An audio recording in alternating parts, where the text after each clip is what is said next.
الحمد لله رب العالمين والصلاة والسلام على سيد المرسلين.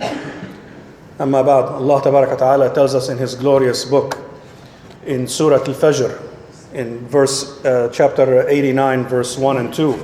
بعد أعوذ بالله من الشيطان الرجيم بسم الله الرحمن الرحيم والفجر وليال عشر. By the dawn and the 10 nights. The best 10 days of the year are the 10 days of Dhul Hijjah. But the best 10 nights of the year are the nights of Ramadan, the last 10 nights of Ramadan. And we are in those last 10 nights of Ramadan. And there are two special things that happen in those last 10 days of Ramadan. You have the night of Al-Qadr, and then you have Allah's beautiful name, Al-Afu, the pardoner. In Surah Al-Qadr, chapter 97, verse 3, Laylatul Qadri khayrun min alfi shahr. The night of decree is better than 1,000 months. Now, if you take the word qadr, from qaddara, to estimate, it is to know Allah Tabaraka wa Ta'ala with certainty, to know His beautiful attributes, to know of His reward if you obey Him, to know of His punishment if you disobey Him. And how can you develop that certain knowledge so you can estimate Allah, the proper estimation? Is you contemplate His creation. That's the first thing that leads you. Starting with your own self, with your own family, with nature, with anything has a sign that leads you to Allah, to His beautiful names, to His greatness, to His, all of that He's competent, powerful, wise. All of these beautiful names, they're all around you. The universe is a manifestation of His beautiful names. So that's the first one. The second one is learning His words, the Quran. And by extension, learning the authentic Sunnah, because it helps us understand the Quran. And then the third one is recognizing His divine acts. So, when you see events happening around you, you need to see Allah's hand working everything, not some natural, random action that happened. So you can, that's how we know that everything that happens is by Allah's, decree and by Allah's, wisdom that it happened. So the connection with Allah takes place on such a night, on Laylatul Qadr. The estimation of Allah's greatness. And the Prophet ﷺ advised us to seek this night, this special night in the odd nights of the last 10 days of Ramadan. It moves around through the year. I mean, some people, say it's the 27th, but there's other hadith that says it could be, any odd night. And since we don't know if we started correctly or not, you basically take all last 10 nights and treat all of them as if they are Laylatul Qadr and work hard and come to get that connection with Allah Tabaraka wa Ta'ala. Because if you make that connection with Allah on one night, it's better than 1,000 months. And 1,000 months is around 80 years. That's a lifespan of a typical human. So one night that you know the qadr of Allah will be more valuable than a lifetime spent in empty worship. So it's a night of appreciating Allah, glorifying Him, coming close to Him, doing extra deeds, making dua, reading more Quran, doing more prayers. Anything that you do to get you closer to Allah will get you there. Now, our mother Aisha radiallahu anha once asked the Prophet sallallahu alaihi wasallam, if I, happen to know that this night is the night of Al-Qadr, what should I say during that night? And he sallallahu alaihi wasallam said, he replied, Allahumma innaka afuun tuhibbul afwa fa'fu anni. And this is Rawahu Tirmidhi wa qala hadith Hasan Sahih. Oh Allah, you are the pardoner, and you love to pardon, so pardon me. That dua, we have to keep repeating during Ramadan and any night, because we want Allah to pardon us.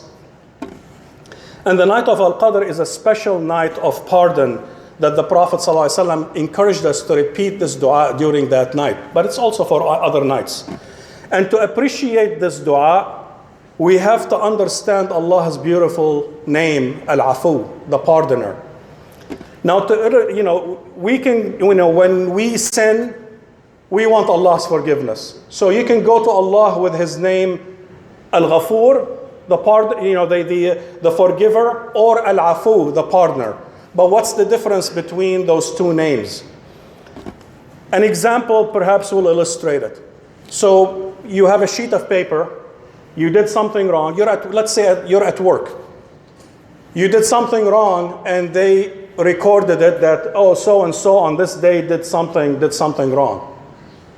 Now, Al-Ghafur, so they write the infraction, and at the end it says, this person is forgiven, we will not punish him, blah, blah, blah. But everything is still on that sheet of paper, and then they put it in a drawer. Al-Afu, on the other hand, the thing is wiped. The sheet is wiped. There's nothing on it. So which one do you want? Do you want a sheet that says, I've done so and so, or do you want a blank sheet?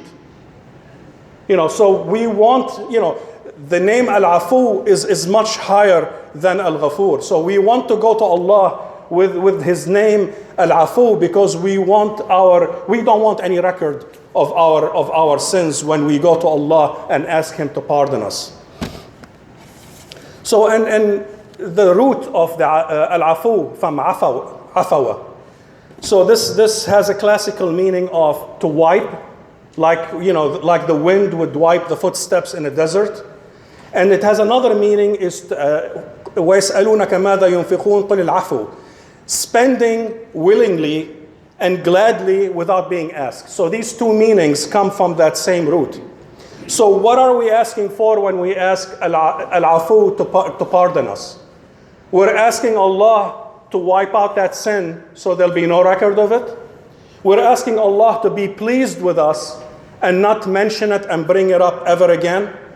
And we're asking Him to provide us from His bounty, willingly and happily. So that's what we're asking. When we're asking, Ya Allah, pardon us. You love to pardon us. That's what we're asking for. So sins and mistakes, they torture the believer. Even if nobody knows. Nobody else knows, but Allah knows. And that sin will hurt you. Because it's a source of shame. Even if nobody knows, Allah knows, and you don't want to see that. You made a mistake, but you want that mistake gone. You want it wiped out. That is why, when you ask Allah to pardon it, it's gone. But you say, but I remember it. I remember doing such and such on such a day. And that's why we have to die. We have to go through that period of death where you die, the body decomposes, it's gone, there's nothing left of it. And then in resurrection, Allah will rebuild the body, but that brain will have no such memory.